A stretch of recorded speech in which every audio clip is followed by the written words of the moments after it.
கிறிஸ்துவுக்குள் பிரியமானவர்களே, கர்த்தராகிய இயேசு கிறிஸ்துவின் நாமத்தினால் உங்கள் அனைவருக்கும் என் அன்பின் வாழ்த்துதலை தெரியப்படுத்துகிறேன்.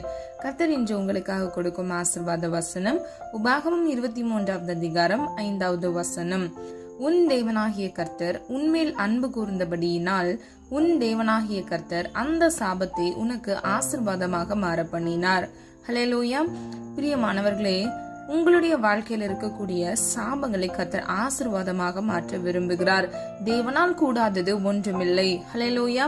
அது மாத்திரமல்ல, கர்த்தர் உன்மேல் அன்பு கூர்ந்தபடியினால், அப்போ கர்த்தர் நம் மீது அன்பு வைத்ததினால் மாத்திரமே நம்முடைய வாழ்க்கையில் இருக்கக்கூடிய சாபத்தை அவர் ஆசீர்வாதமாக மாற பண்ணுகிறார். பிரியமானவர்களே, ஒரு நாளும் நீங்கள் கஷ்டப்படுவதை கர்த்தர் விரும்புகிறதே இல்லை. உபாகமம் 30வது அதிகாரம் 19வது வசனத்தின்படி, நான் ஜீவனையும் மரணத்தையும் ஆசீர்வாதத்தையும் சாபத்தையும் உனக்கு முன் வைத்தேன். இன்று உங்கள் மேல் வானத்தையும் பூமியும் என்று சாட்சி வைக்கிறேன். ஆகையால் நீயும் உன் சந்ததியும் பிழைக்கும்படிக்கு நீ ஜீவனை தெரிந்து கொண்டு. ஹல்லேலூயா. பிரியமானவர்களே, நம்ம என்ன செய்யணுமா? ஜீவனை தெரிந்து கொள்ளணும். நம்ம பிழைக்கணும், நம்முடைய சந்ததி பிழைக்கப்படணும். அப்படின்னா நம்ம ஜீவனை தெரிந்து கொள்ள வேண்டும் என்று கர்த்தர் சொல்லுகிறார். ஜீவன் என்ன? நானே வழியும் சத்தியமும் ஜீவனுமா இருக்கிறேன் என்று கர்த்தராகிய இயேசு கிறிஸ்து சொல்லுகிறத நம்ம பார்க்கிறோம். பிரியமானவர்களே, நம்ம கர்த்தரை தெரிந்து கொள்ள வேண்டும். நான் டெய்லி ஜெபம் பண்ணி நான் அவரை தான் நம்பி இருக்கேன் அப்படின்னு சொல்றீங்களா? பிரியமானவர்களே, நீங்க ஜீவனை தெரிந்து கொண்டீங்க அப்படின்னா உங்களுடைய வாழ்க்கையில கசப்பு, கண்ணீர், எந்த துக்கங்களுக்கும் இடமே இருக்காது. நீங்க என்ன செய்ய வேண்டும்? கர்த்தருடைய ஆசீர்வாதத்தை பெற்றுக்கொள்ள வேண்டும் என்றால் நீங்கள் ஒவ்வொருவரும் உங்களை தாழ்த்த வேண்டும். மாம்ச கிரியைகள் உங்களுக்குள் கிரியை செய்யக்கூடாது. நீதிமானாய் நீங்கள் வாழ வேண்டும். பரிசுத்தத்தை காத்து கொள்ள வேண்டும். விசுவாசத்தோடு நீங்கள் ஜெபங்களை ஏறெடுக்கும் பொழுது கர்த்தர் நிச்சயமாக உங்களுடைய வாழ்க்கையில ஆசீர்வாதத்தை கட்டளையிடுவார்.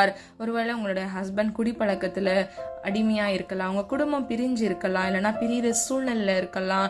எப்ப பார்த்தாலும் சண்டை, போராட்டம், ஒரு விடுதலையே இல்லை. அது மாத்திரமல்ல, ஒரு பரம்பரை நோயினால நீங்க பாதிக்கப்பட்டிருக்கலாம்.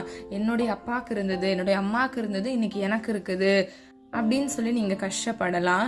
பிரியமானவர்களே, இதெல்லாம் சாபத்தின் வழி வந்த நோய்கள், பிரச்சனைகள் மாத்திரமே. ஒரு நாளும் கர்த்தர் நம்மை ஆசீர்வதிக்காதவர் அல்லவே அல்ல.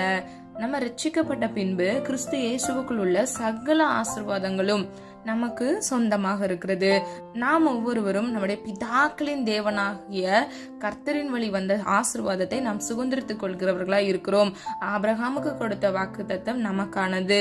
ஈசாக்கு கொடுத்த வாக்குத்தத்தம் நமக்கானது, நமக்கு உரியது. பிரியமானவர்களே, நம்ம இன்னைக்கு ரட்சிக்கப்பட்டோமோ பழைய மனுஷனை கலைந்து கிறிஸ்து இயேசுவுக்குள் தேவனுடைய சாயலுக்கு ஒப்பாக நம்ம புதிய சிருஷ்டியாக இருக்கிறோம் என்று வேதம் சொல்லுகிறது. அப்போ நம்ம என்ன பண்றோம்? பழையன கலைந்து போயின, எல்லாம் புதிதாயின. இன்னைக்கு நீங்க என்ன செய்யணும் அப்படின்னா, உங்களுடைய வாழ்க்கையில இருக்கக்கூடிய இந்த பிரச்சனைகள், சாபங்களை ஆசீர்வாதமாக மாற்றுகிற கர்த்தரை நோக்கி நீங்க பார்க்க வேண்டும். பிரியமானவர்களே, என்கிட்ட அதிகம் பேர் கேட்பாங்க, ஏன் என்னுடைய வாழ்க்கையில பிரச்சனை, நான் என் வாழ்க்கையில ரொம்ப கஷ்டப்படுறேன், நான் தப்பே பண்ணல சிஸ்டர் அப்படின்னு சொல்லிட்டு என்கிட்ட நிறைய பேர் கேட்பாங்க. பிரியமானவர்களே, நான் அவங்களுக்கு சொல்ற ஒரு பதில் தான் நான் உங்களுக்கும் சொல்ல விரும்புறேன். நீதிமானின் சிரசின் மேல் மாத்திரமே ஆசீர்வாதம் தங்கும் என்று வேதம் சொல்லுகிறது. அப்ப நீங்க நீதிமானா வாழுங்க, வேதத்தை தியானிங்க. வேதத்துல இருந்து நீங்க நீதிமான் என்னென்ன செய்வாங்களோ எல்லாவற்றையும் நீங்க செய்யுங்க. அதுக்கப்புறம் நீங்க விண்ணப்பம் பண்ணுங்க. நிச்சயமா உங்களுடைய வாழ்க்கையில அற்புதத்தை நீங்க பாப்பீங்க அப்படின்னு சொல்லிட்டு இந்த காணொலியை கேட்டுக்கொண்டிருக்கிற உங்களுக்கும் நான் அதை தான் சொல்ல விரும்புகிறேன். பிரியமானவர்களே, உங்களுடைய நெருக்கம், பாடுகள், கஷ்டம், உங்களுடைய சாபங்கள் கூட ஆசீர்வாதமாக மாறும். ஹல்லேலூயா.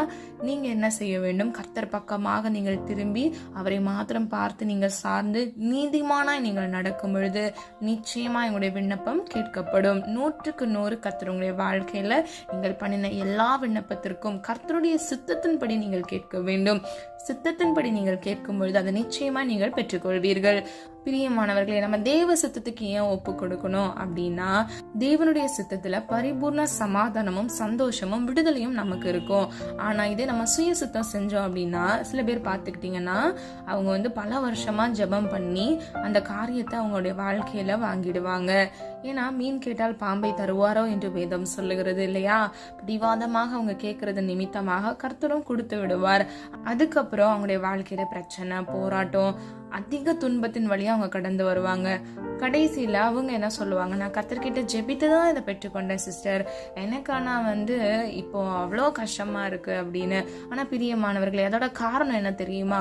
அது அவங்க சித்தம், அவங்க சுய சித்தம். ஆனால் கர்த்தருடைய சித்தம் கிடையாது.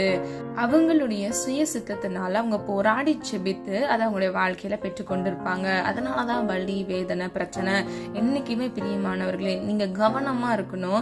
நீங்க என்ன கேட்டாலும் கர்த்தருடைய சித்தத்தின்படி நீங்க கேட்க வேண்டும். அப்பொழுது அந்த வழியில வேதனை இருக்காது, நெருக்கம் இருக்காது, கஷ்டங்கள் இருக்காது. நீங்க சமாதானமா இருப்பீங்க. இந்த உலக வாழ்க்கை எவ்வளோ நமக்கு தெரியாது இல்லையா?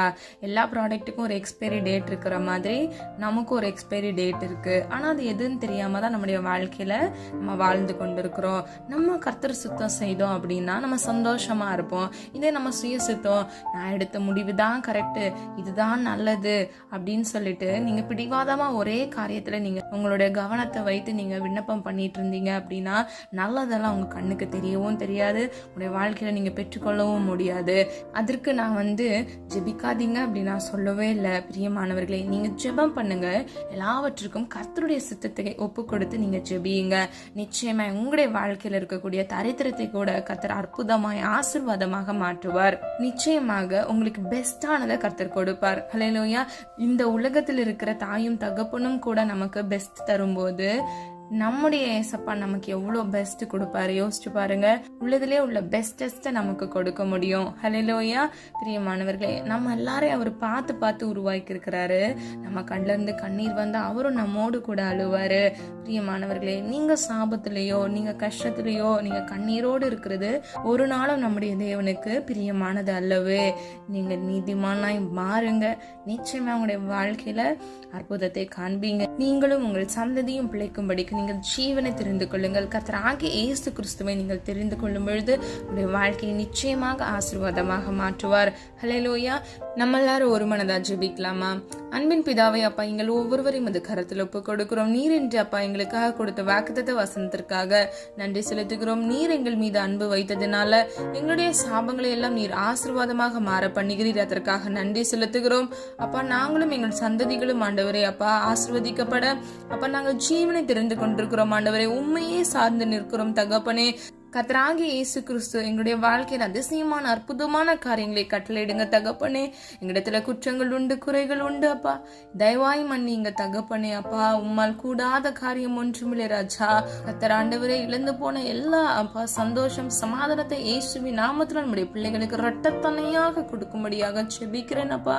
சத்துவம் இல்லாதவர்களுக்கு இயேசுவின் நாமத்தால் சத்துவத்தை கட்டளையிடுங்க. சோர்ந்து போன இருதயத்துக்கு சமாதானத்தை கட்டளையிடுங்க. இயேசுவின் நாமத்தினால் ஒரு கிருபை உண்டாவதாக. இந்த காணொலியை கேட்டுக்கொண்டிருக்கிற ஒவ்வொரு பிள்ளைகளுடைய வாழ்க்கையில் இருக்கக்கூடிய எல்லா தடைகள், எல்லா ஆசீர்வாத குறைபாடுகள், அப்பா குடும்பத்தில் இருக்கிற எல்லா பிரச்சனைகள், வன்கண் ஆவிகள், பொறாமையின் ஆவிகள், மனுஷிக தந்திரங்கள் மூலமாக வருகிற எல்லா பிரச்சனைகள் இயேசுவின் நாமத்தினால் நிர்மூலமாகி போவதாக. ஒவ்வொரு பிள்ளைகளையும் இயேசுவின் நாமத்தினால் ஆசீர்வதிக்கும்படியாய் ஜெபிக்கிறேன் தகப்பனே. தீங்கொன்றும் அணுகாதபடிக்கு இவர்களையும் இவர்கள் குடும்பங்களையும் இயேசுவின் இரத்த கோட்டைக்குள் மூடி மறைத்து பாதுகாத்துக் கொள்ளுங்க. இம்மட்டும் காத்து வந்த தேவன் இனிவர நாட்களிலும் ஆண்டவரை கர்த்தருடைய கிருபை பிள்ளைகளோடு இருப்பதாக.